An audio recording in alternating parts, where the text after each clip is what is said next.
খুব বিখ্যাত গায়িকা জেসিকা গতকাল কনসার্ট করেছিলেন।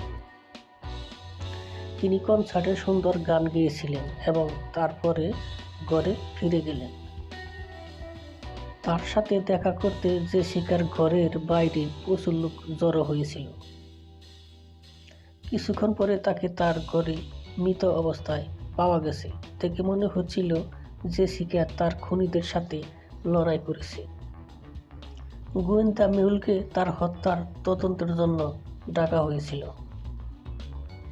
মেহুল দেখতে পেলেন যে কনসার্টের পরে জেসিকা তার কয়েকজন ভক্তের সাথে দেখা করেছিলেন।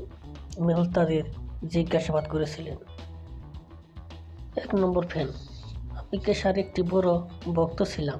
আমরা কিছুক্ষণের জন্য কথা বললাম, একটি সেলফি তুলেছিলাম এবং তারপরে আমি চলে গেলাম। 2 নম্বর ফ্যান, আমি তার অটোগ্রাফ নিতে এসেছি।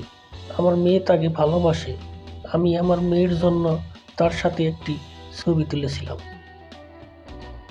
3 নম্বর ফ্যান, আমি সবেমাত্র জেসিকার অটোগ্রাফ নিয়েছি, একটি সেলফি এবং তারপরে আমি চলে গেলাম। আপনি কি বলতে পারেন এই 3 জনের মধ্যে কে জেসিকাকে হত্যা করেছে? 1 নম্বর ফ্যান, 2 নম্বর ফ্যান না 3 নম্বর ফ্যান?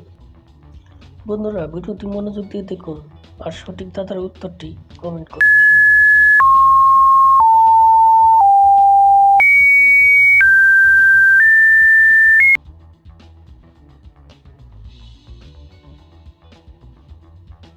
জেসিকার ঘরের ঘড়িটি 10টা 45-এ ভেঙে যায় এবং 1 নম্বর ফ্যান তার সাথে 10টা 44-এ একটি সেলফি তুলেছিল। তিনি শেষ ব্যক্তি যিনি জেসিকার সাথে দেখা করেছিলেন এবং তাকে হত্যা করেছিলেন। বন্ধুরা, আমার এই চ্যানেলটি নতুন, অনুগ্রহ করে সাবস্ক্রাইব করুন, অন্যদেরকে দেখতে শেয়ার করুন আর কি ধরনের ভিডিও দেখতে চান কমেন্ট করুন।